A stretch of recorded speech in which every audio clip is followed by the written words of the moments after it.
Alright, so for this first video today, we're going to be discussing the idea of compound interest.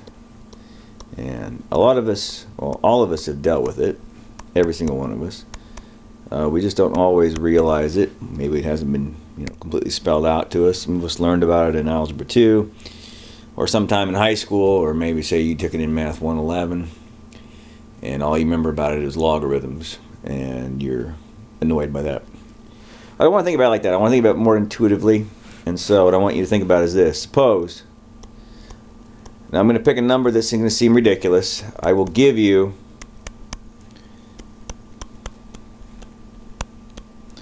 %12 interest per year.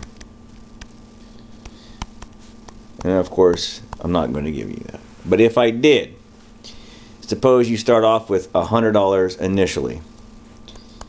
Now, we're going to have a name for that in the world of financial math. This idea that it's the initial amount is what we call the present value. What we have right now. Okay? And we are going to always refer to that as PV. So when we look at these guys, keep that in mind as we're going along. Okay? That's going to be something else. Obviously, this is the interest in the computer world, in the finance realm. We're going to call that our rate. Okay. Now, if I were just to do this one time per year, if I give you interest once per year,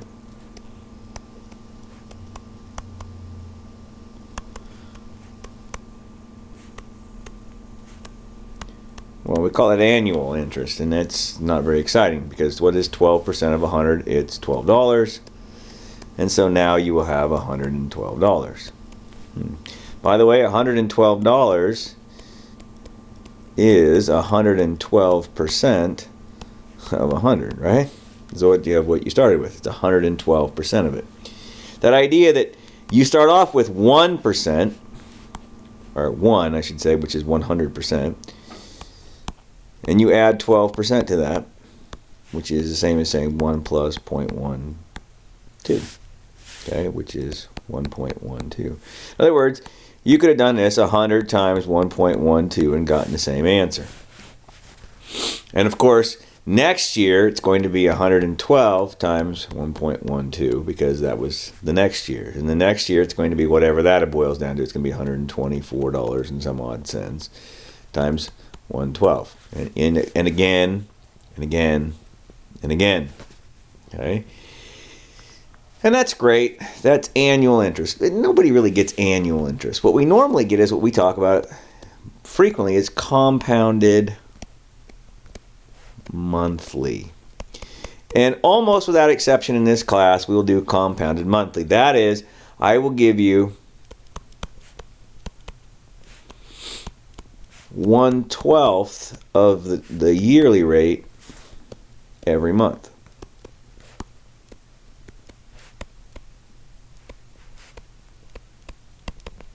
Okay, so in the case of 12%, which is why I picked it, that's going to be 1% per month.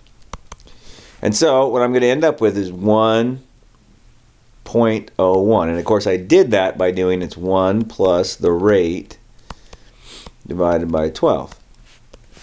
Okay. Now some of you who really liked math and really were paying attention back in the day, you've seen this before. You're like, oh yeah, that's 1 plus r over n. And then you're going to raise it to the nt power. Well, you would do that if all you were doing is putting money in and letting it sit. This is true for some t amount of years. But what I want to deal with is, I want to look at, let's take a look at Excel. Because there's several reasons I want to do Excel. Last term I had a person that said to me, said in my evaluations that I gypped them off of doing math.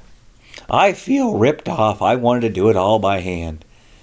Oh, okay, were you going to raise it to the umpteenth power by hand?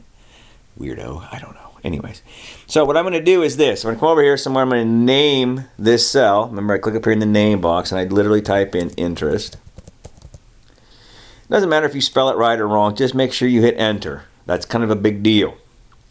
and put in 0.12. That's our interest rate. Now we'll change that up in a minute or two. It's not a big deal for me right now. Here I'm going to put in my initial value, and I'm going to name this. I'm going to make that whole cell into dollar signs. So it just makes me feel better because it's a math problem, right? Or it's a number problem. So here what I'm going to do is I'm going to take the previous value, times it by 1 plus the interest divided by 12. Now again, as we mentioned in the previous video, you can name these cells. And so I can just go over there and reference interest, and whatever's in that interest column, I can divide it by 12. So there's the $101 that I'm not very shocked about. That was for the first month, 2 months, 3 months. And I'll have to go down to the 13th line here to get a full year, because the first one is the 0th month. 0th month. And you'll see that after a full year, I will have $112.68. That is as opposed to $112 had I done it once per year. Okay? And the idea here is, well, Jay, I've seen this formula. What's up? Well, here's the thing. I did this thing here 12 times, yes? I did it 12 times. That is exactly what I did when I pulled it down. Okay? I went back and multiplied by it again and again and again. The only difference between this cell and this cell is I multiplied this cell to get to here, to get to A3, I multiplied A2 by the interest rate again. Because I took, in this cell right here, I said, well, I took A2. But what is A2? It's A1 times 1 plus interest. So in other words, I've got that 1 plus interest divided by 12 bit. I've got it twice so far. And by the time I get down to the 13th one, I've had it 12 times down there. Okay? That's the beautiful thing about this. Now, you're like, well, Jay, no one gets 12%. No, I know. I just do it that way so it's easier to get your eyes on. And what if I put in $1,000 instead? See, this beautiful thing about Excel? Psh, there it is, baby. All the stuff is there. Done. Piece of cake. Okay? I would have made $20.18 that year had I been getting 2% interest, compounded monthly. We love Excel for that because it makes our lives that much easier. Now, again, if a person said, look, I have $1,000 and I want to compound it monthly, so can I do this for 1 year? Yeah. Oops. All right, calculator up.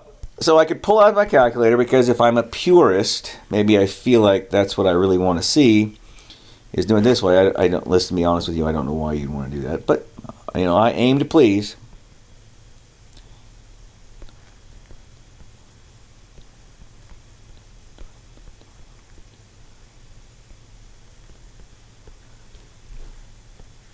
Well, what do you know? It's the same answer. I know, right? So why, what difference does it make if I use Excel or I don't use Excel? Well, I'll tell you why. Because what happens if I start putting in an extra payment into this thing? What if I start putting in some extra money every month? Well, that changes how the thing works, okay? It changes how it works, and the formula won't work for that. Well, it won't work very well for that, I shouldn't say. There's a nasty formula with a zillion things in there. But if you nest all those parentheses and you mess one up, the whole thing goes to heck in a handbag. Oh, by the way, when was the last time you did the exact same thing every month? When was the last time that at no point during the year did you just go, look, I'm always going to take $100 extra into my savings account? No, because sometime your kid gets hurt, you got to spend money on your transmission, whatever it is. That's the beautiful thing about Excel. You're able to tweak things as the time goes by. But compounding is a very easy process to do. Now, what I want to show you is, again, just to clarify from our previous video about numbering or labeling cells. Here I can just come in and put in my, by the way, I want this guy to be able to change, right? That initial value. I want that to be able to tweak and change around. I don't want that to be locked in as anything. So, but over here, maybe I want to call this interest. Now, be careful. If you do what I'm doing right here, which is trying to name it the same thing, it'll take you back to the previous page. That's not what I want to do. So I want this to be interest, but I'm either going to have to spell it wrong, differently, whatever, or name it like, say, interest 2, okay, which is fine. And you can do that anytime you want to. But remember, as soon as you've used the word interest once, it goes back to where you used it the first time. Just like if you were in a story the first time that name shows up, it refers back. That's the, so if you heard the name Mark in a story, it always go. I mean, the next time you hear Mark, they better say it's Mark, a different Mark's last name, because if they say Mark again, you automatically assume you're talking about the first time you used it. Okay, so there it is. This is 6%. Again, compounded monthly because if I divided by 12, voila, there we go. Okay. Be careful. Frequent common mistakes are, oops, I want 6%. Well, that's great, but you gave me 60%. Now, I'll take your 60% interest. No problem. But no one pays 60% interest. So pay attention to your decimal points. It kind of matters. Okay? So there's that. And then the idea of, well, that's not very hard to do. A person could. How much did I make in interest? Well, of course, that's the final amount minus the initial amount. Right? So I made $80. I wonder what percent that is. I wonder what would happen if I did this. This divided by, not equals, this divided by this times 100. Look at that. In essence, instead of getting only 6%, not $, you dummy. Instead of, stop it. Undo. Oh, no. Oh, no. I pushed the wrong button. Oh, no. I did not mean to do that. Go back to general, stupid. There you go. In other words, the idea is instead of getting 6%, I in fact got 6.16%. That is a concept we'll talk about a little bit later in another video, but that's what's called APY, or annual percentage yield. And so we'll talk more about that as we go along. But the idea is with compounded interest, you're going to get paid more, obviously. Okay? Now, that's it. That's all there is to compounding. It's a very straightforward deal. What if you wanted to do it? I don't want to do it monthly. For some reason, I'd like to do it daily. Your bank compounds daily. That's cool. Now remember, if you change just this cell, you only changed him. So you need to change it down. But again, that's only for 13 days, or 12 days rather. You're going to need to drag it down to 366. All right, always one more than you need to do. So 365 is the number of days. You need to add one on for the top line because it doesn't count. It's the 0th day. Whee! 360s. Whoa, come back.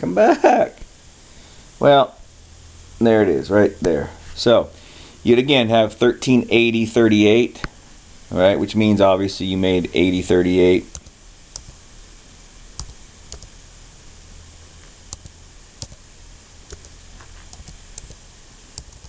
Which is just a skosh bigger than what we had previously. If you remember a while back, earlier we had 6.16, I think. This is 6.18%. You're always going to get more interest the more times you compound it. Okay, that's how I'd do it. Not a very hard concept. If you're just doing a problem like this and you're thinking, compounding's easy, I can totally use my calculator. You're not wrong. You can. You could do this. As soon as we get away from just let's put money in the bank and let it sit, and we get into something interesting like, let's also add some money every month, then it becomes way easier and way better, okay, to actually go through the steps, you see, the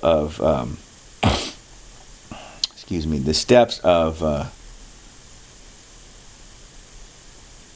go through the steps of using Excel, because it makes it so much nicer there. Sorry, I got my little sidetracked there. I was looking at this number. Beware, I was doing this to myself. You notice how I had done this as this was a difference of A. This was a difference of A13 and A1. Well, A13 and A1 changed when I changed the formula. So it caught my eye, and I try not to be confused by that sort of thing. Okay, so what you want to do in the future, a lot of times, I think, is this. Suppose this is my actual value. If I don't want these values to change, what I'll do oftentimes is copy them, but then over here somewhere I'll just paste as values, these 1, 2, 3. Now no matter what I do to this guy up here, it doesn't change what numbers those are. They are just numbers now over there. Okay? no matter what I do with the rest of these guys. Oh, shoot. I only changed that one, not the top one, you big dope.